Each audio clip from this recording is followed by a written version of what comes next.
So hello my dear student, welcome back to our channel Unique Literature World Study. I hope you all are doing well and आपको पता है कि दिसंबर में आपका UGC net का exam है और साथ ही साथ अभी आप लोग का एमपीपीएससी एग्ज़ाम है और असिस्टेंट प्रोफेसर का एग्ज़ाम है और अभी अगस्त के लास्ट मंथ में आपका टीजीटी पीजीटी असिस्टेंट प्रोफेसर बहुत सारी वैकेंसीज आने वाली है।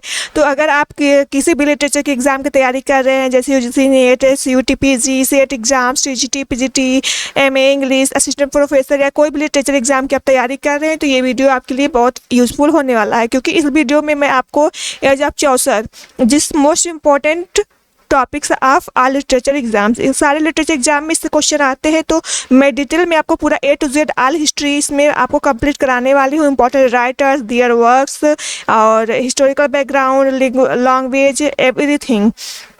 So this video is going to be useful for each and every student who are preparing for any literature exam. अगर आपको मेरा लेक्चर पसंद आएगा तो प्लीज़ मेरी वीडियो को लाइक करिए, मेरे चैनल सब्सक्राइब करिए, ज़्यादा से ज़्यादा इस वीडियो को शेयर करिए ताकि बहुत जो भी स्टूडेंट्स प्रिपरेशन कर रहे हैं तो उनको सही नॉलेज मिल सके। और ये सारे वीडियोज़ लेक्चर्स मैं आपको अपलोड कर रही हूँ, वो फ्री ऑफ कॉस्ट है, आपको इसके लिए पे नहीं करना है। तो चलिए स्टार्ट करते हैं। मेरे चैनल का नाम है यूनिक लिटरेचर वर्ल्ड स्टडी। आप यूट्यूब पे वहाँ सर्च करके इसको सब्सक्राइब कर सकते हैं और मैं इस सब का PDF अपने टेलीग्राम चैनल पे देती हूँ और मेरे टेलीग्राम चैनल का लिंक है यूट्यूब के डिस्क्रिप्शन पे, वहाँ से आप इसको टेलीग्राम चैनल से जाकर जुड़ सकते हैं और वहाँ से आप इस PDF को डाउनलोड कर सकते हैं। तो एज ऑफ चौसर कब से कब तक है? 1314 से लेकर 1400 तक, 1340 से 1400 तक एज ऑफ चौसर माना गया है। इसमें हमें आपको कंप्लीट हिस्ट्री में कराने वाली हूँ। तो सबसे पहले चलिए स्टार्ट करते हैं। Geoffrey Chaucer is considered the greatest poet of the 14th century and is often called the father of English pottery.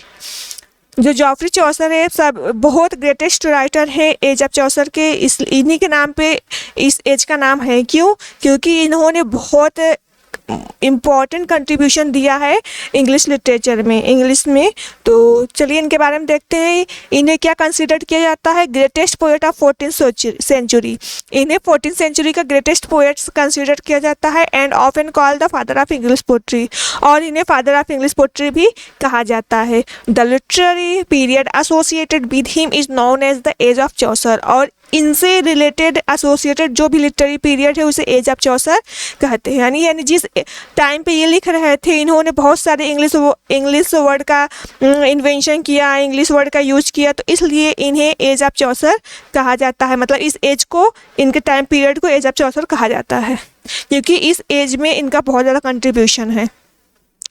तो हम देख लेते हैं एक शॉर्ट फॉर्म में टाइम पीरियड इसका कब से कब तक है। 1340 से 1400 तक इसका टाइम पीरियड है एज ऑफ चौसर का। याद रखिएगा, एग्जाम में पूछता है, टाइम पीरियड पूछता है, क्रोनोलॉजिकली अरेंज करने के लिए दे देता है कि age of Chaucer, Jacobean age, Elizabethan age, और उसको आपको क्रोनोलॉजिकली ऑर्डर में सेट करना होता है, तो आपको याद होना चाहिए। आल्सो नॉन एज, इसे और क्या कहते हैं? इस एज को एज ऑफ रियलिज्म, इसे एज ऑफ रियलिज्म भी कहते हैं। The dawn of English literature, इसे इंग्लिश लिटरेचर का डॉन भी कहते हैं। द एज ऑफ ट्रांजिशन, और एज ऑफ ट्रांजिशन भी इसे कहते हैं क्योंकि इसमें बहुत सारे चेंजेस होते हैं। लैंग्वेज की बात करें तो इसमें मिडल इंग्लिश लैंग्वेज ज़्यादा यूज होता है। मेल लिटरेरी फॉर्म में इसमें कौन सा है? तो इस एज का जो मेल लिटरेरी फॉर्म है वो है narrative poetry, dream vision, allegory, romance, ballads, prose, ये सारे इस एज के मेजर लिटरेरी फॉर्म्स हैं। और लैंग्वेज में है तो मिडल इंग्लिश, ये जो हाईलाइट मैं कर रही हूँ मोस्ट इंपॉर्टेंट, आपको छोड़ के नहीं जाना। इसे एज ऑफ ट्रांजिशन भी कहते हैं और the drown of the age भी कहते हैं।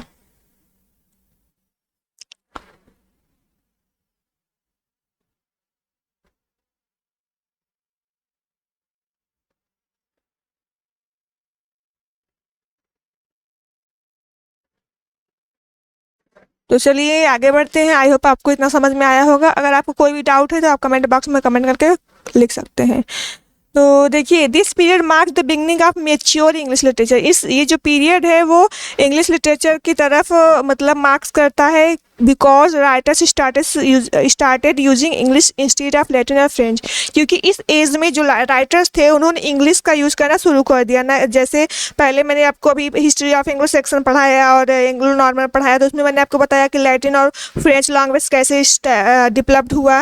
लेकिन जब ये एज आया, एज ऑफ चौसर, तो यहाँ पे लैटिन और फ्रेंच के बजाय इंग्लिश लैंग्वेज यूज होने लगा। जो राइटर्स थे वो इंग्लिश में लिखने लगे, इसलिए इसे ट्रांजिशन पीरियड कहते हैं, यानी बहुत बड़ा चेंजेस देखने को मिलता है। और इन चेंजेस में पॉलिटिकल चेंज भी है, रिलीजियस चेंज भी है, सोशल चेंज भी है, इकोनॉमिक चेंज भी है, और साथ ही साथ लिंग्विस्टिक चेंज भी है। तो हमने एज ऑफ चौसर के बारे में एक इंट्रोडक्शन शॉर्ट फॉर्म में देखा। अब हम बात करेंगे इसके हिस्टोरिकल बैकग्राउंड के बारे में। तो मैंने आपको पहले ही पढ़ाया था हिस्टोरिकल बैकग्राउंड में, जिसमें आपको बताया था नॉर्मन कॉन्क्विस्ट हुआ था, उन सब के बारे में। तो चलिए थोड़ा डिटेल में पढ़ लेते हैं। The end of the medieval period, यानी जब एज ऑफ चौसर शुरू हुआ तो कैसे शुरू हुआ, उसके पीछे कुछ हिस्ट्री तो होगा। तो हिस्टोरिकल बैकग्राउंड क्या है? The end of the medieval period, यानी मेडिवल पीरियड की समाप्ति। कैसे? The age of Chaucer belongs to the late middle ages. जो एज ऑफ चौसर है वो किस एज से बिलोंग करते हैं? तो लेट मिडल एज से बिलोंग करता है the age of Chaucer. England was changing rapidly in politics, society, religion and language. और इस टाइम पे जो इंग्लैंड था वो बहुत तेज़ी से चेंज हो रहा था, यानी जैसे उसकी पॉलिटिक्स, सोसाइटी, रिलीजन और लैंग्वेज सब चीज़ें बहुत तेज़ी से चेंज हो रही थी। मेडिवल सोसाइटी के अगर फीचर्स की बात करें तो इसमें फ्यूडल सिस्टम था, डोमिनेंस ऑफ द चर्च था, यानी चर्च का ज़्यादा इसमें मान्यता थी चर्च का। और स्ट्रॉन्ग बिलीफ इन रिलीजन में बहुत ज़्यादा बिलीफ था कि सिवेलरी था। एग्रीकल्चर बेस्ड इकोनॉमी था। During Chaucer life style this institution gradually weekend. लेकिन जब चौसर का लाइफ में आया, जब चौसर का टाइम आया, तो इस टाइम पे ये सारे जो इंस्टीट्यूशंस थे, जैसे चर्च हो गया, फ्यूडल सिस्टम हो गया और रिलीजन हो गया, ये सारे जो इंस्टीट्यूशन थे वो धीरे धीरे वीकेंड, यानी धीरे धीरे कमज़ोर होने लगे। ये इसका हिस्टोरिकल बैकग्राउंड है। दूसरा इसका हिस्टोरिकल बैकग्राउंड में देखेंगे तो नॉर्मन कॉन्क्विस्ट 1066 में हुआ था। तो ये मतलब although it happened earlier it effects continued, हालांकि ये जो हुआ था नॉर्मन कॉन्क्विस्ट वो अर्लियर बहुत पहले हुआ था, एज ऑफ चौसर में नहीं हुआ था। ये हिस्टोरिकल बैकग्राउंड की हम बात कर रहे हैं, लेकिन ये इफेक्ट करता है, मतलब कंटिन्यू इसका इफेक्ट देखने को मिलता रहा है। Norman conquest change England permanently. जब नॉर्मन कॉन्क्विस्ट होता है ना इंग्लैंड में, तो इंग्लैंड टोटली परमानेंटली पूरी तरह से चेंज हो जाता है। कैसे हो जाता है? पूरा टोटली चेंज हो जाता है। कैसे? French become the language of royal court, यानी नॉर्मन कॉन्क्विस्ट में जो फ्रेंच होता है वो रॉयल कोर्ट की लैंग्वेज हो जाता है, लैटिन चर्च की लैंग्वेज हो जाती है, और जो कॉमन पीपल होते हैं उनके लिए इंग्लिश, ओल्ड इंग्लिश लैंग्वेज रहता है। लेकिन चौसर के टाइम में English become the national literary language. जब चौसर का टाइम आता है तो वहाँ पर इंग्लिश क्या हो जाता है? Became the national literary language, यानी इंग्लिश बन जाता है। नेशनल लिटरेरी लैंग्वेज कौन सा बन जाता है? तो इंग्लिश। ये लैटिन और फ्रेंच को रिप्लेस कर लेता है।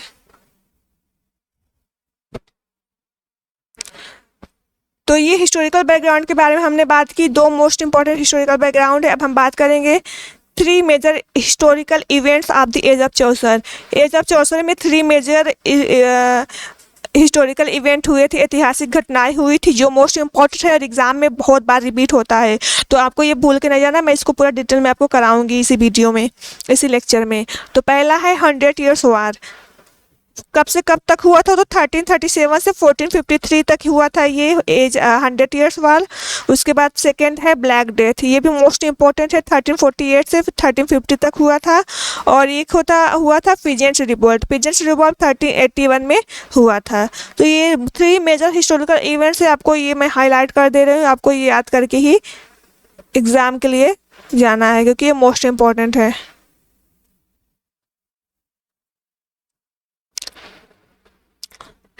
These 3 events are the most important historical developments of the age of चौसर। ये जो 3 events है ये most important historical events है एज ऑफ चौसर के। क्यों?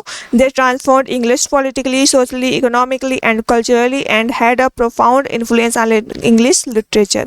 क्योंकि इसने इंग्लैंड को पूरी तरह से परमानेंटली चेंज कर दिया था, जैसे उसके पॉलिटिकली, सोशली, इकोनॉमिकली, रिलीजियसली हर तरफ से ये इंग्लैंड को इसने चेंज कर दिया था, ये जो 3 इवेंट्स हुए थे। और इंग्लिश लिटरेचर का इन्फ्लुएंस देखने को इसी मतलब इवेंट से मिलता है। तो सबसे पहले हम इसको डिटेल में बात करेंगे। 100 ईयर्स वार, ब्लैक डेथ, पीजेंट्स रिवोल्ट। तो सबसे पहले हम स्टार्ट करेंगे तो 100 ईयर वार्स कब से कब तक हुआ, टाइम पीरियड आपको पूछा जाता है एग्जाम में, तो याद रखिएगा 1337 से 1453 तक द 100 ईयर्स वार हुआ है। The 100 years war was a long series of wars fought between England and France from 1337 to 1453। जो 100 ईयर्स वार है ये एक लॉन्ग सीरीज है जो दो देशों के बीच में, दो कंट्रीज के नेशंस के बीच में लड़ा गया था, एक इंग्लैंड और दूसरा फ्रांस। इंग्लैंड और फ्रांस के बीच में लड़ा गया था। कब से कब तक, 1337 टू 1453, यानी 116 ईयर्स, 116 साल तक कंटिन्यू ये वार हुआ था। Although called the 100 years war, it actually lasted 116 years. भले ही इसे 100 ईयर्स वार कहते हैं, तो आपको ये नहीं लगना है, आपको ये नहीं एग्जाम में करके आना है कि 100 ईयर्स वार नाम है तो 100 ईयर्स ही इसका वार हुआ था। यानी ये 100 साल के ऊपर ही वार चला था, यानी 100 ईयर्स एग्जैक्टली 100 ईयर्स तक नहीं हुआ था, उससे ज़्यादा हुआ था। तो इसका नाम तो 100 ईयर्स है, लेकिन एक्चुअली ये 116 साल तक युद्ध हुआ था। कितने साल तक, 116 ईयर्स तक ये युद्ध हुआ था। With periods of fighting and temporary peace, यानी 116 साल तक लगातार कंटिन्यू ये युद्ध हुआ था, जिसमें लगातार फाइटिंग हो रही थी और टेम्पररी पीस थी केवल, यानी शांति चारों तरफ फैली हुई थी। This conflict was not one continuous battle but a succession of campaign over dynastic claims, territories and political power. ये जो कॉन्फ्लिक्ट था, ये जो विवाद था, वो नॉट कंटिन्यूअस, मतलब एक युद्ध की तरह नहीं होता था, बल्कि ये सक्सेशन पे होता था। जैसे कोई भी नया किंग बनता था, कोई भी नई डायनेस्टी आती थी, तो दूसरा डायनेस्टी उस पर क्लेम करता था कि हाँ ये थ्रोन मेरा है, वो कहता था, ये दूसरा किंग कहता था ये थ्रोन मतलब मेरा है, इसमें मेरा हक है, इसीलिए ये बैटल होता था, 100 ईयर्स वार होता था।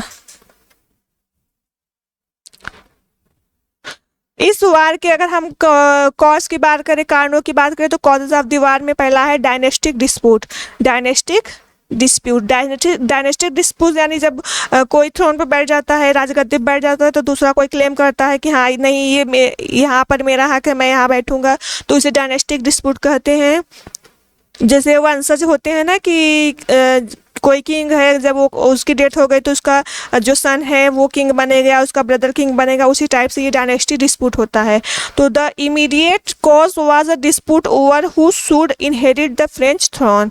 ये जो इमीडिएट कॉज हुआ है डिस्प्यूट, ये जो मतलब डायनेस्टी डिस्प्यूट है जो इमीडिएटली उभर के आया है, तो ये किस लिए हुआ है, over who should inherit the French throne, यानी फ्रेंच थ्रोन पे कौन बैठेगा, इसके लिए ये युद्ध हुआ है। After the death of the French king without a direct male heir, Edward third claim the French crown through his mother who belong to the French royal family.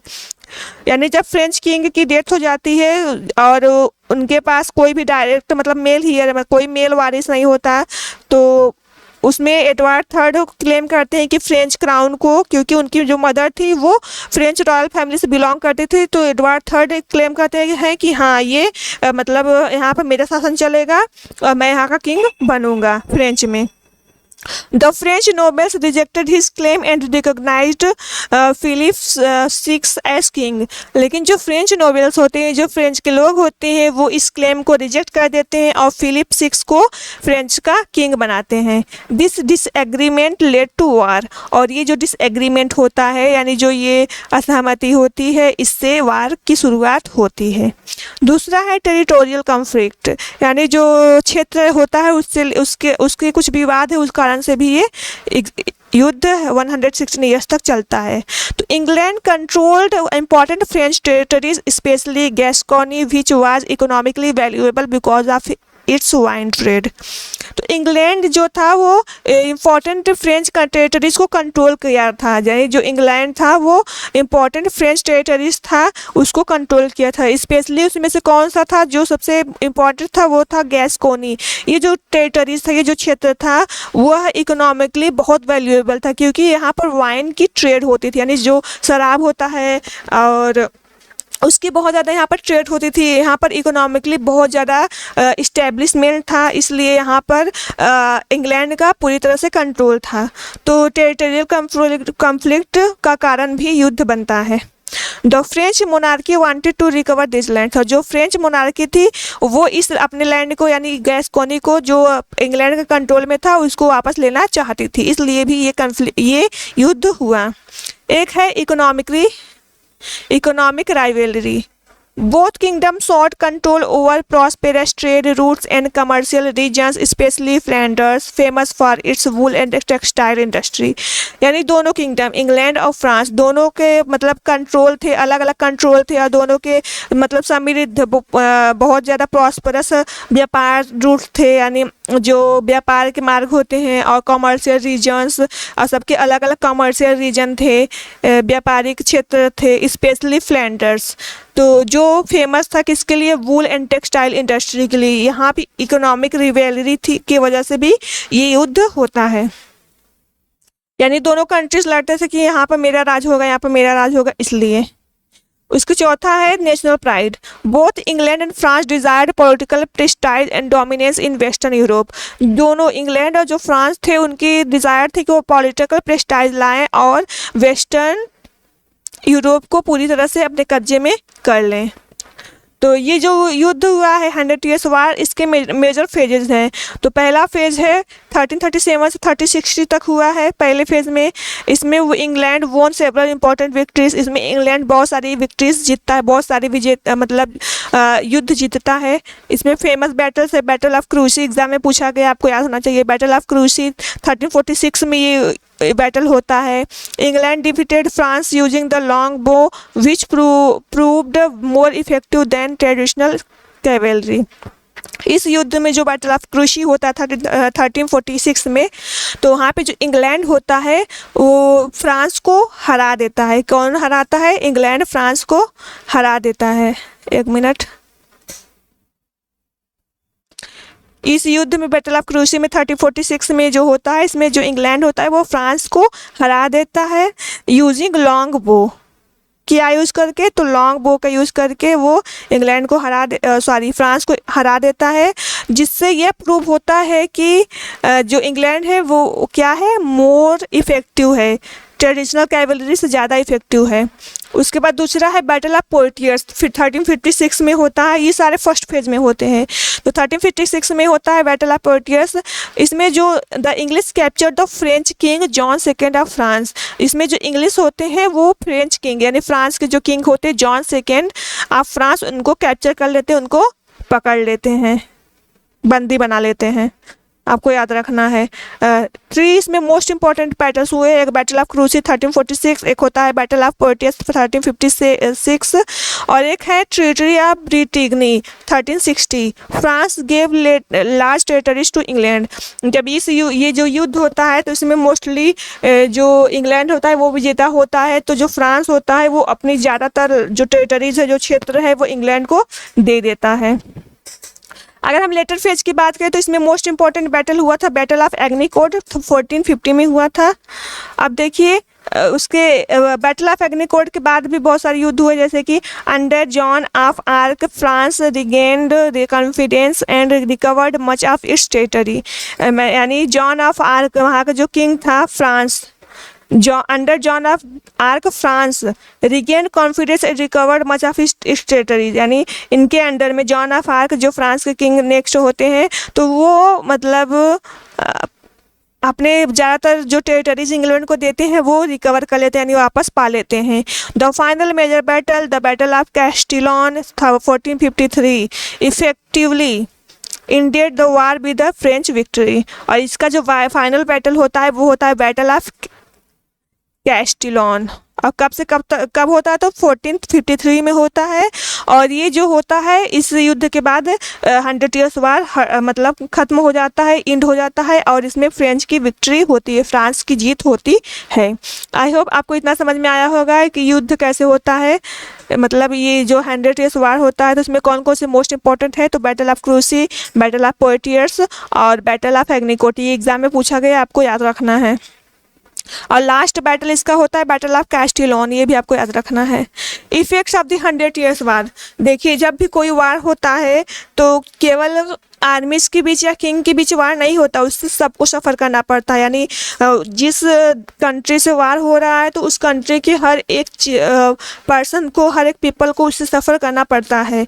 तो इसमें बहुत सारे ऐसे इफेक्ट हुए 100 ईयर्स वार से जो पूरे इंग्लैंड और फ्रांस को में देखने को मिलते हैं। तो सबसे पहले हम बात करेंगे पॉलिटिकल इफेक्ट। पॉलिटिकल यानी राजनीतिक जो प्रभाव हुए हैं उसमें England developed stronger national identity. इसमें जो इंग्लैंड है उसे एक स्ट्रॉन्गर नेशनल आइडेंटिटी मिलती है।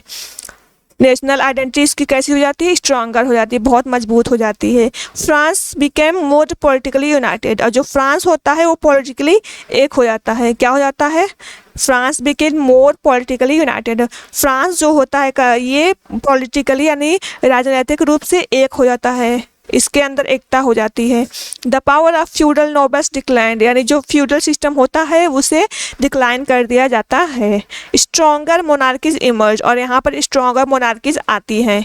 स्ट्रॉन्गर मोनार्कीज जैसे किंग जो होते हैं, बहुत स्ट्रॉन्ग किंग यहाँ पर इमर्ज होते हैं।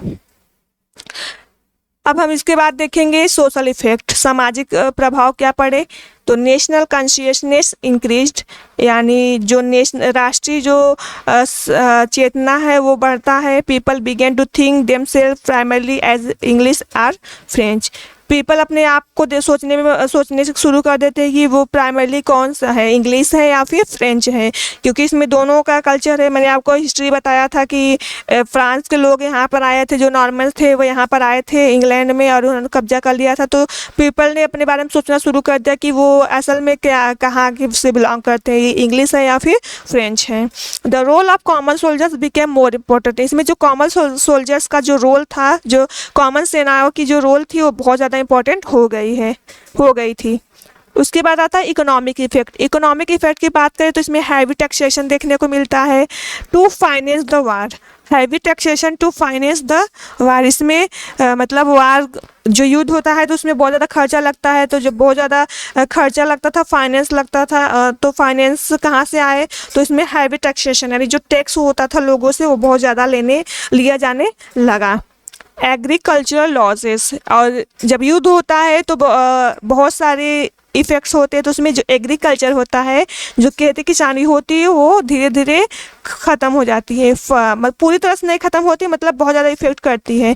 Financial strain on both kingdom, financial strain on both kingdom, दोनों किंगडम पे जो फाइनेंशियल जो स्ट्रेन था वो बहुत ज़्यादा हो जाता है। यानी फाइनेंशियल दोनों किंगडम में फाइनेंशियल प्रॉब्लम देखने को मिलती है, क्योंकि युद्ध में बहुत ज़्यादा पैसा खर्चा हो गया था। 116 साल तक युद्ध चला था, तो फाइनेंशियल प्रॉब्लम दोनों किंगडम में देखने को मिलती है, इंग्लैंड और फ्रांस दोनों।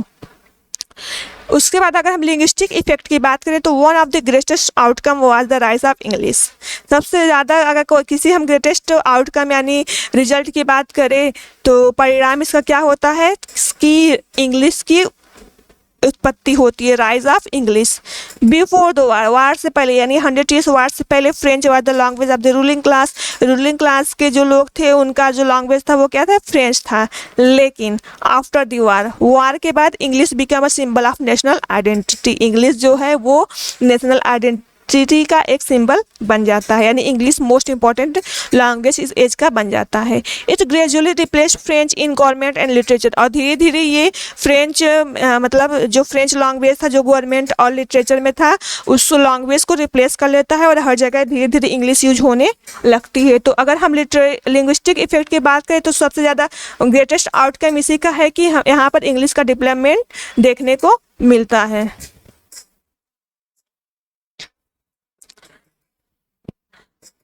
अब हम बात करेंगे लिटरेरी इफेक्ट। तो लिटरेरी इफेक्ट में क्या हुआ? The war encouraged writers to use English instead of French. जो वार हुआ इससे राइटर्स ने मतलब राइटर को ये इनकरेज मिला, ये शासन मिली कि वो अपने लैंग्वेज मतलब अपने कंट्री के लैंग्वेज में लिखे, यानी इंग्लिश में लिखे, न कि फ्रेंच में। This created the environment in which Geoffrey Chaucer could write the contemporary tales in middle English.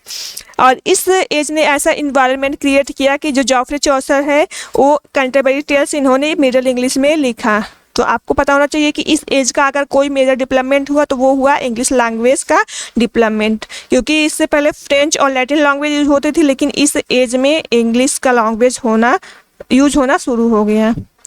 तो हिस्ट्री 100 ईयर्स वार आपने देख लिया, मोस्ट इंपॉर्टेंट, इसका मैंने पूरा डिटेल में पढ़ा दिया। अभी आपको 100 ईयर्स वार किसी ने डिटेल में नहीं पढ़ाया होगा, लेकिन मैंने आपको हर एक पॉइंट को डिटेल में पढ़ाया, वो भी फ्री ऑफ कॉस्ट। तो आपको अभी तो कुछ फर्ज बनता है कि आप मेरे चैनल को सब्सक्राइब करिए, मेरी वीडियोज़ को लाइक करिए, इसको शेयर करिए, और वीडियोज़ अगर आप लेक्चर पूरा देखेंगे तो अभी आपको कोई भी टॉपिक समझ में आएगी। अब हम बात करेंगे ब्लैक डेथ की।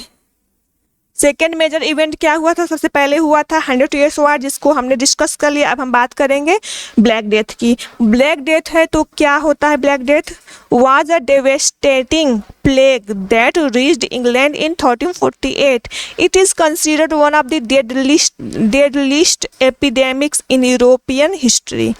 जो ब्लैक डेथ है वो एक प्लेग है। क्या है? प्लेग है, जो इंग्लैंड में कब पहुंचा? 1348 में इंग्लैंड में पहुंचा। ये मोस्ट इंपॉर्टेंट एग्जाम में पूछा गया है।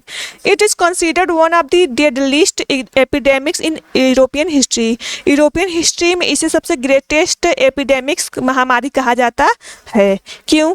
क्योंकि इसने इंग्लैंड 5 ईयर्स में इंग्लैंड के 1/3 पॉपुलेशन को डिस्ट्रॉय कर दिया था, पूरी तरह से ख़त्म कर दिया था। तो फर्स्ट सबसे पहले ये कहाँ पर फैला? तो सबसे पहले डोरसेट में फैला। आपको पूछा जा सकता है एग्जाम में कि जो ब्लैक डेथ है वो सबसे पहले कहाँ पर फैला, तो वो सबसे पहले डोरसेट में फैला। आपको याद होना चाहिए, दिस इज मोस्ट इंपॉर्टेंट। उसके बाद the disease spread rapidly through infected fleas carried by black death rats। और ये जो डिसीज है, ये जो बीमारी थी, वो बहुत तेज़ी से जो मतलब फ्लियाज थी, जैसे ब्लैक रैट्स जो थे, जो फ्लिया खाते हैं, तो इन्फेक्टेड फ्लिया के द्वारा, ब्लैक रैट्स के द्वारा पूरे यूरोप में, पूरे इंग्लैंड में ये धीरे धीरे करके फैल गई। मतलब बहुत तेज़ी से पूरे इंग्लैंड में फैल गई। Although medieval people did not understand is true cause, लेकिन जो मेडिवल पीपल थे वो इसका मतलब सही कारण नहीं पता लगा पाए कि ये किस लिए इतना तेज़ी से फैल रहा है। जैसे अभी हम लोग में हुआ था ना, अभी हम लोग के टाइम पे आया है कोरोना वायरस, जो आया था 2020 फर्स्ट में, 2020 में आया था, लेकिन 2021 में उसको बहुत ज़्यादा इफेक्ट देखने को मिला है। तो इसमें ये किसके द्वारा फैला था? तो कोई एक पर्सन इन्फेक्टेड हो गया है, तो अगर वो किसी दूसरे पर्सन से बात करता है तो उसका जो वायरस है वो दूसरे पर्सन में चला जाता था। तो उसी टाइप से ये भी हुआ है। इस कोरोना वायरस में जैसे बहुत सारे लोगों की डेथ हुई है, कितना ज़्यादा मतलब ये पॉपुलेशन कम हुआ है, तो उसी तरह से ये भी हुआ था ब्लैक रेट्स, जो इन्फेक्टेड फ्लिया के द्वारा फैली थी। जो इन्फेक्टेड फ्लिया थी उसे ब्लैक रेट्स द्वारा कैरी किया गया, और इसीलिए ब्लैक रेट्स के द्वारा ये पूरे इंग्लैंड में फैल गया। तो ये जो स्प्रेड हुआ ऑफ द डिसीज, मतलब जो बीमारी है वो कैसे फैला? तो ये किसके थ्रू फैला? तो ट्रेड रूट्स, यानी जो मतलब व्यापारिक मार्ग थे, मर्चेंट शिप्स, जो मर्चेंट के जो शिप्स थे, जो पोर्ट्स थे, उनकी बंदरगाह मतलब जो होते थे, क्राउडेड टाउन्स एंड विलेज, जो मतलब भीड़ वाली जो जगह थी और जो गांव थे, ये सब जगह से ये बीमारी बहुत तेज़ी से फैला। It moved quickly from southern Europe into England, यानी ये सदर्न यूरोप में सबसे पहले आया था डोरसेट में, लेकिन ये पूरे इंग्लैंड में धीरे धीरे मतलब बहुत तेज़ी से फैल गया। इफेक्ट ऑन पॉपुलेशन, इसका पॉपुलेशन पे क्या इफेक्ट पड़ा? तो the plague killed approximately 1/3 to 1/2 of England population, यानी ये जो प्लेग हुआ है ब्लैक डेथ, इससे इंग्लैंड का 1/3 पॉपुलेशन विद इन 5 ईयर्स, 5 सालों में इंग्लैंड का 1/3 पॉपुलेशन क्या हो गया? समाप्त हो गया, ख़त्म हो गया। Many villages lost most of their inhabitants and entire communities disappeared।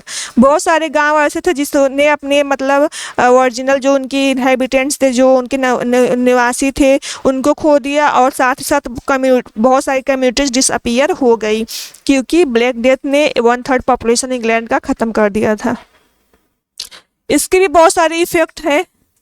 तो पॉपुलेशन पे इफेक्ट हम देख लिए। अब हम बात करेंगे सोशल इफेक्ट क्या था। Decline of feudalism, before the plague many workers were available, land owners control labour. After the plague, लेकिन देखिए जब ब्लैक डेथ जो हुआ था उससे पहले बहुत सारे वर्कर्स अवेलेबल थे, बहुत सारे मतलब वर्कर्स जो कार्यकर्ता होते हैं वो उपलब्ध थे, लैंड ऑनर्स लेबर को कंट्रोल करते थे। लेकिन आफ्टर द प्लेग, लेकिन जब ब्लैक डेथ फैला, 1/3 पॉपुलेशन हो गया इंग्लैंड का, तो वर्कर्स बिकेम स्केयर्स, स्कैर्स, जो वर्कर्स थे वो स्कैर्स मतलब हो गए। देयर लेबर्स बिकम वैल्यूएबल, इनकी जो लेबर थी, जो मजदूरी थी, अब वह बहुत ही मूल्यवान, बहुत ही महत्वपूर्ण हो गई थी, क्योंकि वर्कर्स की कमी हो गई थी, 1/3 पॉपुलेशन ख़त्म हो गया था। दे डिमांडेड हायर वेक्स, उन्होंने मतलब हाई पे की डिमांड की। This Weeknd the feudal system, और इस तरह से फ्यूडल सिस्टम का कमज़ोर होना शुरू हो गया, यानी जो फ्यूडल सिस्टम स्टार्ट हुआ था एंग्लो नॉर्मन एज में, वो धीरे धीरे ख़त्म होना शुरू हो गया। उसके बाद देखने को मिलता है इसी एज में rise of middle class, middle class की उत्पत्ति, यानी जो मिडिल क्लास होते हैं वो भी उभर के सामने आते हैं। Merchants and skilled worker gain economic opportunities, जो मर्चेंट होते हैं और जो स्किल्ड यानी योग्य वर्कर्स होते हैं उनके लिए एक इकोनॉमिक अपॉर्चुनिटीज़ मिलती है। The middle class expanded and become increasingly influential, जो मिडिल क्लास के लोग थे, जो पहले दब के रहते थे, अब वो भी उभर के सामने आने लगे, उन्होंने भी हाई पे की मांग करने लगी और उनका भी मतलब वैल्यूएबल मतलब उनका इंपॉर्टेंस भी बढ़ गया था। इकोनॉमिक इफेक्ट की बात करें तो लेबर शॉर्टेज, यानी 1/3 पॉपुलेशन ख़त्म हो गई थी, तो लेबर की मजदूरों की बहुत ज़्यादा कमी हो गई थी। हायर वेक्स हो गया था। राइजिंग प्राइसेस, यानी जो लेबर बचे थे तो बहुत कम ही लेबर बचे थे, वो हाई पे की डिमांड करते थे। रिड्यूस एग्रीकल्चर प्रोडक्शन, जो एग्रीकल्चर प्रोडक्शन था वो भी कम हो गया। ग्रेटर सोशल मोबिलिटी, और बहुत मतलब सोशल मोबिलिटी देखने को मिलता है। तो रिलीजियस इफेक्ट की बात करें तो इसमें जो लोगों ने चर्च की एबिलिटी को मानना स्टॉप कर दिया, क्योंकि जो प्लेग था उसने बहुत सारे लोगों को की डेथ का कारण बना था। तो इस वजह से लोगों ने क्वेश्चन शुरू कर दिया था कि अगर भगवान है और चर्च है तो उन्होंने हमें बचाया क्यों नहीं, हमें क्यों मरने दिया। तो देखिए, the inability of the church to stop the plague caused many people to question its authority, जो चर्च का जो इनएबिलिटी था कि वो प्लेग को स्टॉप नहीं कर पाया, प्लेग जो फैला था ब्लैक डेथ्स के द्वारा उसको रोक नहीं पाया, ये कारण बना कि बहुत सारे लोगों ने इसकी अथॉरिटी पे क्वेश्चन करना शुरू कर दिया। अब धीरे धीरे लोगों का विश्वास यकीन कम होने लगा कि हाँ चर्च अगर सही मतलब चर्च अगर सही होता तो वो हमारा जो डेथ हुआ था वो नहीं होता, ब्लैक डेथ जो फैला था वो ना फैलता। तो लोगों का विश्वास चर्च पे कमज़ोर होने लगा। Some people became more deeply religious, कुछ पीपल बहुत और भी ज़्यादा रिलीजियस बन गए। While others criticize corruption within the church, जबकि दूसरों ने चर्च के करप्शन को क्रिटिसाइज करना शुरू कर दिया। लिटरेरी इफेक्ट की बात करें तो writers began to reflect, writers ने लिखना शुरू कर दिया किस पे, the uncertainty of life, human suffering, death and mortality, social inequalities, यानी जो राइटर्स थे उन्होंने मानव जीवन के अनसर्टेनिटी को पे लिखना शुरू कर दिया। ह्यूमन सफरिंग, मानव के जो भी कष्ट होते, जो भी सफरिंग होती, उन पे लिखना शुरू कर दिया। डेथ पे यानी मृत्यु पे, और मोर्टैलिटी पे लिखना शुरू कर दिया। सोशल इनइक्वालिटी, सामाजिक असमानता पे लिखना शुरू कर दिया। The experience of the plague encourage greater realism in literature, और ये जो एक्सपीरियंस है प्लेग का, इसने लिटरेचर में एक ग्रेट रियलिज्म देखने को मिलता है इसके कारण। तो आई होप आपको ये ब्लैक डेथ समझ में आया होगा। 1/3 पॉपुलेशन एंड हो गया था। सबसे पहले डोरसेट में फैला था ये, और 1348 में सबसे पहले ये शुरू हुआ था ब्लैक डेथ के द्वारा। अब हम बात करेंगे थर्ड मेजर इवेंट, वो है द पीजेंट्स रिवॉल्ट। जो पीजेंट्स रिवॉल्ट होता है वो 1381 में होता है। मोस्ट इम्पॉर्टेंट इवेंट है, एग्जाम में पूछा गया है। तो peasants revolt was major popular uprising in England, ये इंग्लैंड का सबसे मतलब बहुत ही पॉपुलर, सबसे प्रसिद्ध अपराइजिंग है, बहुत ही मेजर इवेंट्स है, बहुत ही पॉपुलर इवेंट्स है जो 1381 में आया। It was the first large scale rebellion by ordinary people demanding economic relief and social justice, ये पहला लार्ज स्केल पे रिविलियन था, यानी विरोध था ऑर्डिनरी पीपल के द्वारा, यानी जो सामान्य वर्ग के लोग थे उनके द्वारा एक पहला बहुत ही मतलब बड़ा रिविलियन था, विरोध था। किस लिए? जो ऑर्डिनरी पीपल थे वो डिमांड कर रहे थे कि हमें इकोनॉमिक और सोशल जस्टिस चाहिए। यानी सबसे पहले 100 Years वार होता है, उसके बाद फिर ब्लैक डेथ होता है। ये जो दोनों इवेंट होते हैं इससे द पीजेंट्स रिवॉल्ट पे बहुत ज़्यादा इफेक्ट पड़ता है। जो लोग होते हैं, जो कॉमन पीपल होते हैं, जो मिडिल क्लास के लोग होते हैं, वो उभर के सामने आते हैं, वो अपने हक की बात करने लगते हैं, वो जस्टिस की बात करने लगते हैं, वो कहने लगते हैं कि हमें इकोनॉमिक और सोशल जस्टिस चाहिए।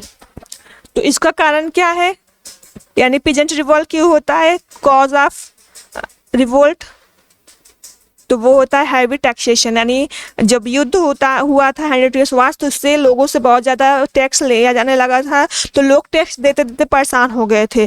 The government impose repeated poll taxes to finance the 100 years war. Rich and poor were often expected to pay the same fixed amount, creating widespread resentment. यानी जो युद्ध हुआ था 100 ईयर्स वार, तो उसमें जो गवर्नमेंट थी उसने इम्पोज कर दिया था, यानी सब पे यह लागू कर दिया था, चाहे गरीब हो चाहे अमीर हो, सबको एक ही मतलब एक जैसा पे करना है। तो देखिए जो अमीर थे तो वो तो आराम से दे देते थे, लेकिन जो गरीब थे तो वो उतना पैसा कहाँ से लाए कि वो टैक्स को पे कर सके। तो ये सबसे बड़ा कारण बनता है, क्योंकि जो गवर्नमेंट थी वो चाहते थे कि जो युद्ध 100 ईयर्स वार में जो भी पैसे खर्च हुए, जो भी फाइनेंशियल प्रॉब्लम हुआ है, तो उसको हम टैक्स की हाई टैक्स से पूरा उसको रिजेनमेंट कर सकें। दूसरा है इकोनॉमिक हार्डशिप।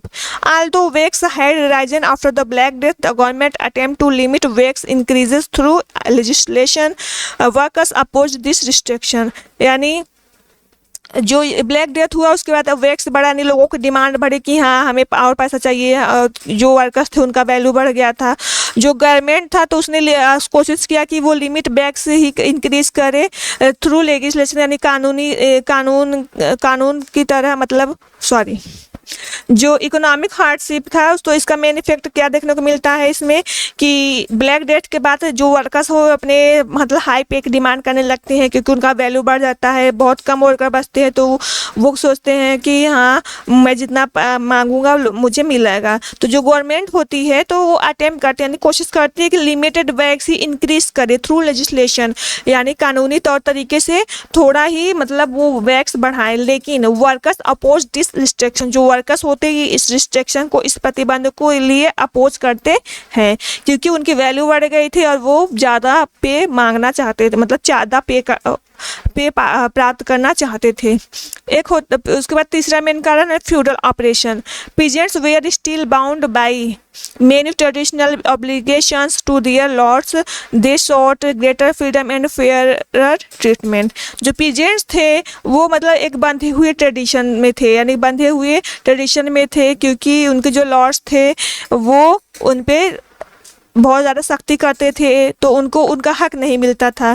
तो उन्होंने फ्रीडम की बात की और फेयर ट्रीटमेंट, यानी एक समान ट्रीटमेंट, यानी सबके साथ एक समान व्यवहार हो, उसकी बात की। तो इसलिए फ्यूडल ऑपरेशन की भी एंडिंग होने लगी। इन्होंने फ्यूडल का भी ऑपरेशन मतलब विरोध किया, फ्यूडल सिस्टम का। Social inequality, the contrast between the wealth of the nobility and the poverty of ordinary people fuelled anger, यानी जो कंट्रास्ट था दोनों में विरोधाभास था, जैसे कि जो रिच पर्सन थे और जो पुअर पर्सन थे, दोनों के लाइफ स्टाइल में हर एक चीज़ में बहुत ज़्यादा डिफरेंस था। तो ये भी लोगों के अंदर, जो ऑर्डिनरी पीपल थे उनके अंदर एक गुस्सा आया कि हाँ ये सोशल इनइक्वालिटीज क्यों है, तो इसके लिए भी ये युद्ध मतलब सॉरी ये रिवोल्ट होता है।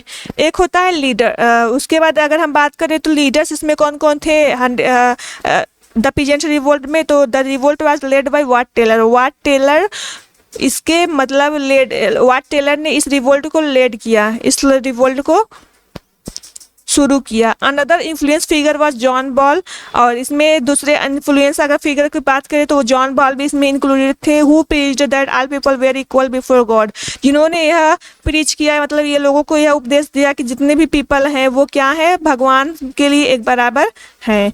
हिज फेमस आइडिया वाज, इनका जो जॉन बॉल का जो फेमस आइडिया था वो क्या था, when Adam delved and Eve span who was then the gentleman. This question hereditary privilege and social inequalities, ये जो क्वेश्चन था इसने सोशल इनइक्वालिटीज पे आवाज उठाना शुरू किया। और देखिए 1 मिनट मैं आपको यहाँ पर बता दे रही हूँ कि ये जो वाट टेलर्स है मतलब पीजेंट्स रिवोल्ट है, इसे वाट टेलर्स रिबिलियन भी कहते हैं, क्योंकि वाट टेलर ने इसे it is also called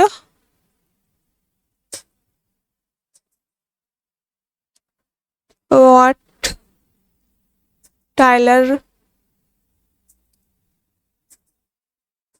Rebellion। इसे वाट टाइलर रिविलियन भी कहा जाता है, क्योंकि वाट टाइलर ने इस रिवोल्ट को क्या किया था, वाट टाइलर ने इस रिवोल्ट को लीड किया था।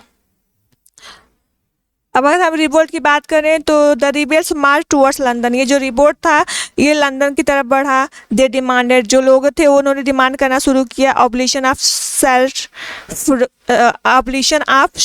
सर्फडम का मतलब बहिष्कार करना शुरू कर दिया। लोअर टैक्सेस, यानी उन्होंने ये डिमांड की कि मतलब हमसे लो टैक्स लिया जाए, कम टैक्स लिया जाए।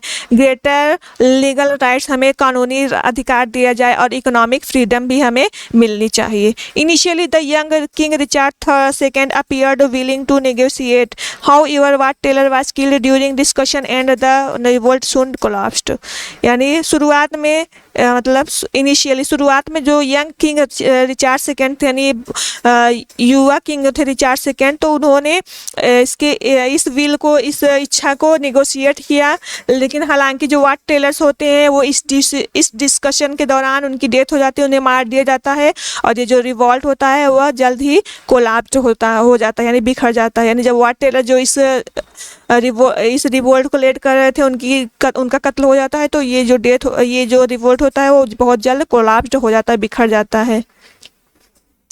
इमीडिएट रिजल्ट क्या होता है, द रिविलियन वाज सप्रेस, जो रिविलियन थे उन्हें दबा दिया जाता है। मैनी रिविल्स वेर एक्सिक्यूटेड, बहुत सारे रिविल्स को मार दिया जाता है। और most promises made to the rebels were withdrawn, और बहुत सारे मतलब जो रिविल्स थे उन्हें विदड्रॉन के मतलब उस कंट्री से विदड्रॉ कर दिया जाता है, निकाल दिया जाता है।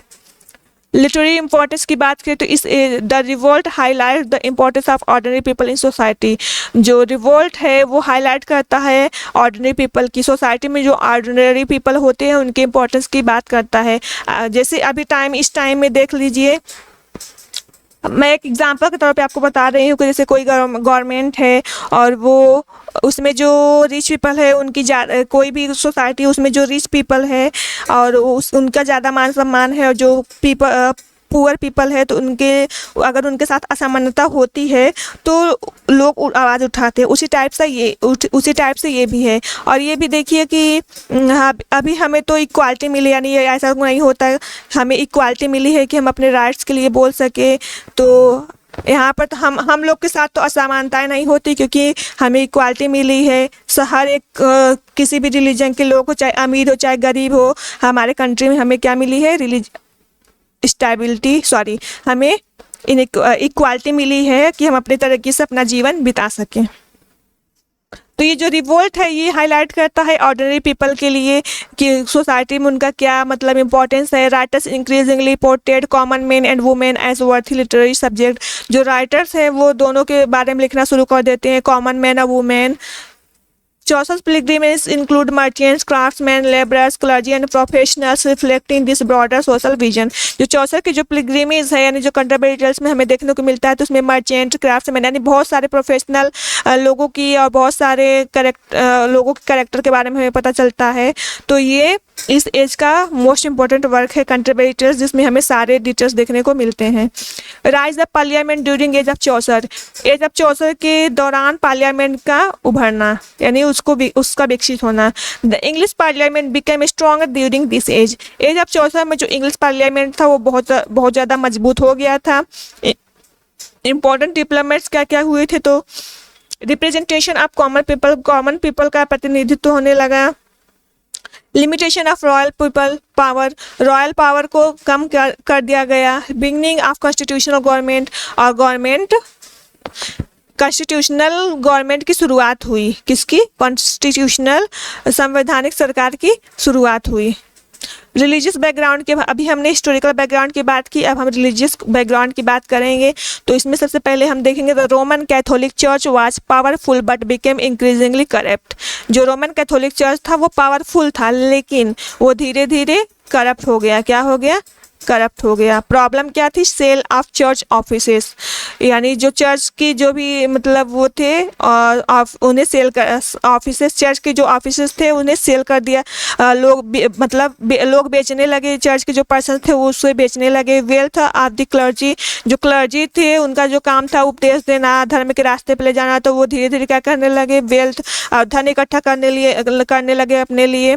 मोरल करप्शन, धीरे धीरे चर्च में करप्शन हो गया। इंडल्जेंसेस, यानी जो इंडल्जेंसेस थी उसे बेचा जाने लगा। This issues later inspired reform movement. और आपको कैंटरबरी टेल्स में एक करेक्टर है पार्डनर, उसको आपको देखने को मिलेगा जो इंडल्जेंसेस बेचता है यानी सेल करता है। तो ये जो इशू है ये लेटर जो मूवमेंट्स होते हैं, रिफॉर्म मूवमेंट्स होते हैं, सुधारण आंदोलन होती है, उसको बहुत ज़्यादा इंस्पायर करता है। अगर सोशल बैकग्राउंड की हम बात करें तो इस एज में England witness the rise of new middle class. England गवाह है इस एज में क्या हुआ? न्यू मिडिल क्लास की उत्पत्ति हुई यानी राइज हुआ। मेन क्लासेस इसमें कौन कौन थे? एक नोबिलिटी थी, clergy, merchants, craftsman, peasants. Nobility यानी जो युद्ध में लड़ते थे उन्हें मतलब नोबेलिटी क्लास में रखा गया। जो चर्च से रिलेटेड पर्सन थे उन्हें क्लर्जी क्लास में रखा गया, और जो व्यापार से रिलेटेड थे उन्हें मर्चेंट्स क्लास में रखा गया। जो हस्तकलाओं से मतलब रिलेटेड थे उन्हें क्राफ्ट्समैन रखा गया, और जो किसान वर्कर लोग थे उन्हें पीजेंट्स क्लास में रखा गया। Chaucer present all this social group in his writing, और जो चौसर का कैंटरबरी टेल्स है उसमें इन्होंने ये सारे जो भी सोशल ग्रुप्स है इनको प्रेजेंट किया है बहुत ही अच्छे तरीके से। उसके बाद हम बात करेंगे इकोनॉमिकल बैकग्राउंड। तो इस एज में इकोनॉमिकल बैकग्राउंड की बात करें तो मेजर डेवलपमेंट क्या क्या हुए? ग्रोथ ऑफ ट्रेड यानी व्यापार की वृद्धि हुई। एक्सपेंशन ऑफ टाउन्स, नगरों की वृद्धि हुई। डिक्लाइन ऑफ फ्यूडलिज्म को डिक्लाइन कर दिया गया, समाप्त कर दिया गया। Rise of the merchant classes भी उभर के सामने आए। Better opportunities for common people के लिए भी बेटर अपॉर्चुनिटीज इस एज में देखने को मिलती है। उसके बाद पॉलिटिकल बैकग्राउंड की बात करें तो किंग्स ड्यूरिंग चौसस टाइम में 3 मोस्ट इंपॉर्टेंट किंग है। तो Edward third rule during much of चौसस करियर, चौसर का जो ज़्यादातर करियर है उसमें एडवर्ड थर्ड ने उस टाइम पीरियड में एडवर्ड थर्ड वहाँ के किंग थे। बाद में 2 और किंग आते हैं, रिचर्ड थर्ड और Henry fourth. Political instability influence literature and society, जो पॉलिटिकल इनस्टेबिलिटी होता है ये लिटरेचर और सोसाइटी को बहुत इन्फ्लुएंस करता है, प्रभावित करता है। अब हम बात करेंगे लिटरेरी बैकग्राउंड की, तो इसमें चौसर से पहले जो लिटरेचर था वो मोस्टली लैटिन और फ्रेंच लैंग्वेज में लिखा जाने लगा। मतलब चौसर से पहले जो एंग्लो सैक्सन और एंग्लो नॉर्मन एज था उसमें फ्रेंच और लैटिन लैंग्वेज का बहुत ज़्यादा यूज होता था। Religious themes dominated, writers remain anonymous, इसमें जो राइटर्स होते थे वो अनोनिमस होते यानी राइटर्स का पता नहीं होता था। रिलीजियस थीम्स देखने को मिलती थी। लेकिन ड्यूरिंग चौसर के एज में यानी चौसर के दौरान English become a literary language, यानी इंग्लिश लिटरेरी लैंग्वेज बन गया। लैटिन और फ्रेंच को रिप्लेस करके इंग्लिश ने जगह ले ली। रियलिस्टिक कैरेक्टर अपीयर्ड, इसमें रियलिस्टिक कैरेक्टर को दिखाया जाने लगा, यानी कोई भी कैरेक्टर है तो उसके रियलिटी को दिखाया गया। Literature focused on everyday life, जो लिटरेचर था जैसे पहले रिलीजियस थीम होती थी तो इसमें जो लिटरेचर था वो क्या करता था? एवरीडे लाइफ के बारे में दिखाता था। अब हम बात करेंगे language during age of Chaucer के दौरान कौन सी लैंग्वेज यूज होती थी, किस लैंग्वेज की यूज की गई? तो डेवलपमेंट ऑफ मिडल इंग्लिश की इस एज में मिडल इंग्लिश की शुरुआत हुई। किसकी? मिडल इंग्लिश की शुरुआत हुई इस एज में। Old English was spoken until the Norman conquest, यानी जो ओल्ड इंग्लिश था वो नॉर्मन कॉन्क्विस्ट तक बोला जाता था, यानी एंग्लो सैक्सन एज में और नॉर्मन एज में भी ओल्ड इंग्लिश बोला जाता था। लेकिन after 1066 French become the language of the ruling class and Latin remain the language of the church. और 1066 के बाद जब नॉर्मन कॉन्क्विस्ट होता है तो फ्रेंच यहाँ रूलिंग क्लास का लैंग्वेज बन जाता है और लैटिन जो होता है वो चर्च के लैंग्वेज बन जाते हैं। लेकिन बाय द 14th सेंचुरी जब 14वीं शताब्दी आता है, English absorb thousands of French and Latin words and emerged as the language of literature. जो इंग्लिश होता है वो मतलब फ्रेंच और लैटिन के थाउजेंड्स ऑफ वर्ड्स को रिप्लेस कर देता है और इंग्लिश लैंग्वेज की उत्पत्ति होती है। Emergence of standard English language, standard English language की शुरुआत होती है। East Midland dialect become the acceptance form of standardization English. जो ईस्ट मिडलैंड डायलेक्ट होता है वो स्टैंडर्ड इंग्लिश के लिए यूज होता था। आपको याद रखना है, एक तो एग्जाम में ये पूछता है कि एज ऑफ चौसर में कौन सा इंग्लिश यूज होता था, तो मिडल इंग्लिश। और डायलेक्ट की बात करें तो ईस्ट मिडलैंड डायलेक्ट इस एज में मतलब बहुत ज़्यादा पॉपुलर था। Chaucer's use of language to describe the man and his place is shown with beauty, simplicity and humour. Chaucer का जो लैंग्वेज है जिसमें उन्होंने मैन मतलब जिस लैंग्वेज वो मैन को और उसके स्थान को डिस्क्राइब करते हैं तो उसको बहुत ब्यूटीफुली और सिंपलिसिटी से और ह्यूमर से दिखाया गया है उनके वर्क्स में। अगर हम मिडिल इंग्लिश की फीचर्स की बात करें तो सिंपल ग्रामर है, ओल्ड इंग्लिश की तरह नहीं है। यानी जो ओल्ड इंग्लिश में सिंपल ग्रामर नहीं था वो जर्मेनिक ग्रामर था, लेकिन इसमें क्या है, सिंपल ग्रामर है। Large number of French and Latin loan words, इसमें बहुत सारे वर्ड्स ऐसे हैं जो फ्रेंच और लैटिन लैंग्वेज से लिए गए हैं इस एज में। ग्रेटर फ्लेक्सिबिलिटी इन सेंटेंस स्ट्रक्चर, सेंटेंस स्ट्रक्चर में बहुत फ्लेक्सिबिलिटी देखने को मिलती है। मोर एक्सप्रेसिव वैकेबलरी, यानी जो वैकेबलरी इस एज की होती है तो बहुत ज़्यादा एक्सप्रेसिव होती है। Regional dialects existed but the London dialect gradually become the literary standard. यानी इस एज में जो इंग्लिश थी तो इसमें मिडल इंग्लिश में रीजनल डायलेक्ट हैं, यही नहीं है कि रीजनल डायलेक्ट नहीं है, रीजनल डायलेक्ट भी है, लेकिन इसमें सबसे ज़्यादा अगर इंपॉर्टेंस है किसी डायलेक्ट की वो तो लंदन डायलेक्ट। एग्जाम में पूछा गया है, इस एज में लंदन डायलेक्ट का बहुत ज़्यादा यूज होता था। Chaucer's writing had standardize English, जो चौसर की राइटिंग है उसने इंग्लिश को स्टैंडर्ड बनाने में मदद की। इम्पोर्टेंस क्यों है, क्योंकि इसमें English as a respected literary language establish हुआ। Prepare the way of modern English, और ये एक मॉडर्न इंग्लिश की तैयारी हो गई, मतलब एक रास्ता तैयार हो गया कि हाँ मॉडर्न इंग्लिश की शुरुआत यहीं से देखने को भी मिलती है।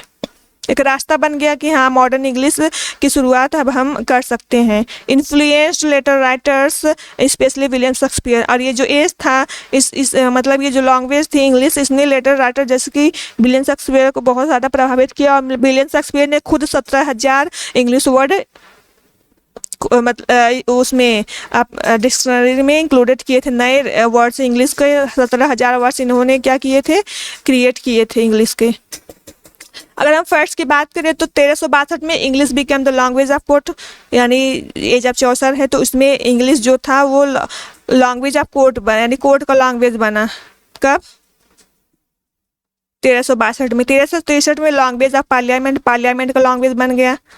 एंड 1386 में ये कम्प्लीटली पूरी तरह से स्कूल एजुकेशन कॉमन पीपल हर मतलब पूरा लैंग्वेज पूरे इंग्लैंड में ये लैंग्वेज यूज होने लगा 1386 तक। अगर हम इस एज के लिटरेरी कैरेक्टरिस्टिक्स की बात करें तो उसमें सबसे पहले है रियलिज्म।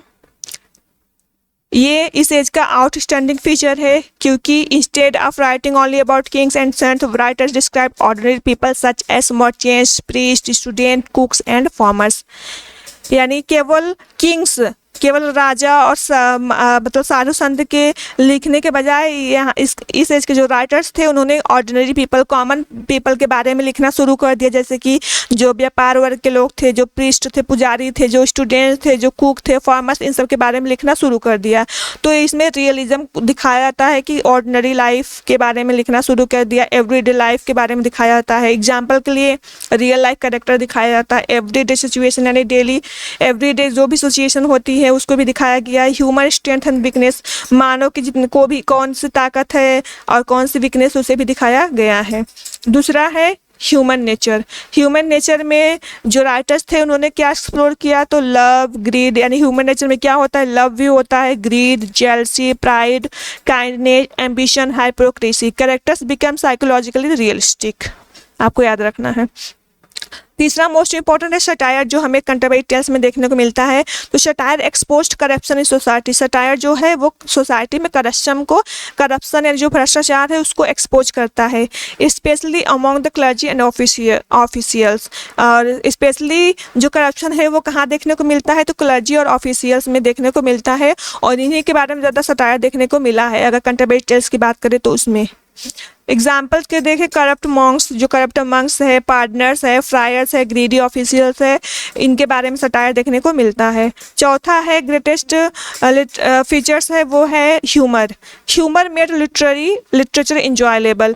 जो ह्यूमर है उससे लिटरेचर को बहुत ज़्यादा इंजॉयबल बना दिया गया है। जैसे different kinds of humour, gentle humour, irony, wit, comic situation, और ये सारे आपको फीचर्स कंटेम्परेरी टेल्स में देखने को मिलते हैं। इसलिए ये आप चौसर का अगर कोई ग्रेटेस्ट वर्क है तो वो है द कंटेम्परेरी टेल्स। मैं उसका डिस्कशन अभी नेक्स्ट वीडियो में करूँगी जब मैं चौसर को पढ़ाऊँगी तब। उसके बाद है सोशल क्रिटिसिज्म। तो इसमें जो लिटरेचर था उसे किस तरह से क्रिटिसाइज किया गया, करप्ट चर्च, यानी लिटरेचर में जो लिखा गया तो उसमें किस चीज़ को क्रिटिसाइज किया गया। करप्ट चर्च के बारे में, फ्यूडल इनजस्टिस के बारे में, क्लास इनइक्वालिटी के बारे में, ग्रीड के बारे में, फॉल्स मोरालिटी के बारे में इस मतलब सोशल क्रिटिसिज्म किया गया। इंडिविजुअल की बात करें तो characters were presented as unique individuals rather than symbolic figures. जो कैरेक्टर्स थे उन्हें यूनिक इंडिविजुअल प्रेजेंट किया गया, न कि सिंबॉलिक फिगर। रिलीजियस स्पिरिट की बात करें तो रिलीजन में रिमेन्ड इम्पोर्टेंस, यानी इस एज में भी रिलीजन इंपॉर्टेंट थी, but writers increasingly criticize religion corruption rather than faith itself. लेकिन जो राइटर्स थे उन्होंने रिलीजन, जो रिलीजियस तो माने था इस एज में भी, लेकिन जो राइटर्स थे वो अपने वर्क्स के थ्रू रिलीजन में यानी धार्मिक कार्यों में जो भी करप्शन है उसको उन्होंने दिखाया है। शिवेलरी की बात करें तो नाइटली आइडियाज इंक्लूडेड। इसमें नाइटली आइडियाज थे, जो योद्धाओं के कुछ आइडियाज़ थे, जैसे कि ऑनर, जो योद्धा है उसने कैसा होना चाहिए, ऑनर, उसका ऑनर होना चाहिए, उसमें कॉरेज होना चाहिए, लॉयल्टी होना चाहिए, कॉर्टिसी होना चाहिए, प्रोटेक्शन ऑफ द वीक, और वो कमजोरों की मदद करे। फिर उसके बाद आता है कोर्टली लव। तो जो कोर्टली लव होता है वो किस चीज़ पे जोर देता है, रिस्पेक्ट फॉर वुमेन के लिए रिस्पेक्ट, डिवोशन यानी भक्ति, नोबिलिटी एंड आइडियलाइज्ड रोमांस। उसके बाद allegory, abstract ideas such as virtue, sin, death and love were represented as character के द्वारा हमें जिस बहुत सारे वर्च्यूज देखने को मिलते हैं, बहुत सारे एलिग्री देखने को मिलते हैं, जैसे कि किसी के वर्च्यूज को दिखाया गया है, अलग अलग कैरेक्टर के द्वारा रिप्रेजेंट किया गया, किसी के सीन को दिखाया गया, पाप को, डेथ को और लव को। ड्रीम विजन, तो ये इस एज का मोस्ट इंपॉर्टेंट लिटरेरी कैरेक्टरिस्टिक्स है। Many poems begin with the narrator falling asleep and experiencing symbolic dreams. Dream vision क्या है कि बहुत सारे इस एज में जो भी वर्क्स है, जो भी पोएम्स है, उसमें क्या होता है कि शुरुआत में ही जो नरेटर होता है वो सो जाता है और वो अपने ड्रीम में बहुत सारे सिंबॉलिक ड्रीम्स देखता है, मतलब सो जाता है और ड्रीम्स में बहुत सारे चीज़ें देखता है और उसी को लिखता है। जैसे कि the Book of the Duchess, ये बेस्ट एग्जाम्पल है जो चौसर ने लिखा, और एक है the House of the Fame और the Book of the Duchess. ये दोनों ड्रीम विजन वर्क्स है जो जॉफरी चौसर ने लिखा है। अगर हम इस एज के मेजर लिटरेरी जनरा की बात करें तो नरेटिव पोट्री है, ये मोस्ट पॉपुलर जनरा है। इसमें स्टोरी, इसका फीचर्स क्या है, स्टोरी टेलिंग है, कैरेक्टर डेवलपमेंट है, डायलॉग, मोरल लेसन।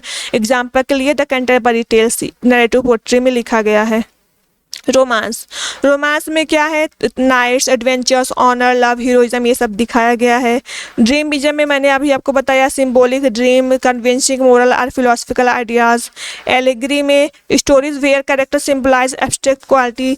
एलिग्री क्या होती है, स्टोरीज होती है जिसमें जो कैरेक्टर होते हैं वो अलग अलग क्वालिटीज़ को सिंबलाइज करते हैं। एग्जाम्पल के लिए विलियम ब्लैकलैंड का मोस्ट इंपॉर्टेंट वर्क है पियर्स प्लोमैन, ये एक एलिग्री है।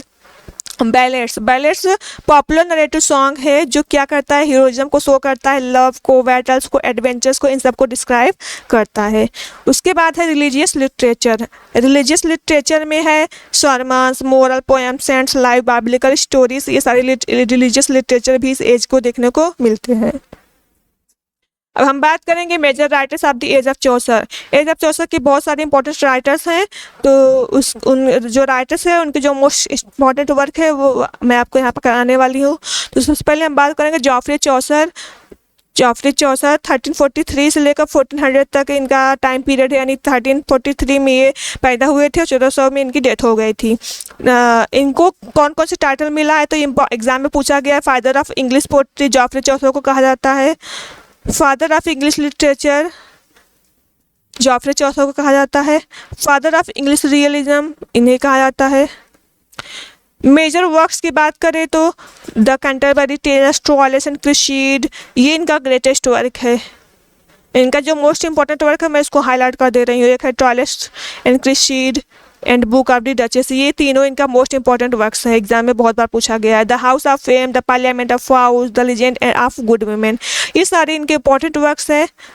अब हम ये बात करेंगे चौसर को फादर ऑफ इंग्लिश पोट्री क्यों कहा जाता है। क्योंकि established English as a literary language, इन्होंने इंग्लिश को एक लिटरेरी लैंग्वेज की तरह इस्टेब्लिश किया। यूज्ड रियलिस्टिक कैरेक्टराइजेशन, इन्होंने अपने वर्क्स में रियलिस्टिक कैरेक्टर को दिखाया है। Developed narrative poetry, narrative poetry को डेवलप किया और इसका भी एक एग्जाम्पल है Canterbury tales. Enriched English vocabulary, English vocabulary ने बहुत ज़्यादा योगदान दिया। इन्होंने ह्यूमर, आयरनी और सटायर को इंट्रोड्यूस किया और डिपिक्ट्स एवरी सोशल क्लास, और इन्होंने डिपिक्टेड एवरी सोशल क्लास, हर सोशल क्लास के बारे में इन्होंने लिखा है। दूसरे मोस्ट इंपॉर्टेंट राइटर है इस एज के, वो है विलियम लेजलैंड। इनका फेमस वर्क है पियर्स प्लोमैन। ये इंपॉर्टेंस क्यों है क्योंकि रिलीजियस एंड सोशल सटायर इन्होंने लिखा। क्रिटिसिज्म ऑफ करप्शन में जो भी भ्रष्टाचार को इसमें क्रिटिसाइज किया गया है। एंड एलिगोरिकल स्टाइल में भी इन्होंने लिखा है। उसके बाद तीसरे मोस्ट इंपॉर्टेंट वर्क है राइटर है जॉन गॉवर। जॉन गॉवर का फेमस वर्क है कन्फेसियो अमेंटिस, वॉक्स कैलामिटीज एंड मिरर डी ओम। इनका इंपॉर्टेंस क्यों है क्योंकि मोरल एंड डायरेक्टिक पोट्री इन्होंने लिखी है। Wrote in English, French and Latin, इन्होंने भी जॉफरी चौसर की तरह फ्रेंच, लैटिन और इंग्लिश लैंग्वेज में लिखा है। उसके बाद चौथे ग्रेटेस्ट राइटर हैं जॉन वाइक्लिफ। इन्हें मॉर्निंग स्टार ऑफ रिफॉर्मेशन कहा जाता है। आपको याद रखना है, अगर एग्जाम में पूछा जाए who is known as the morning star of reformation तो जॉन वाइक्लिफ को कहा जाता है, और एग्जाम में बहुत बार पूछा जा सकता है।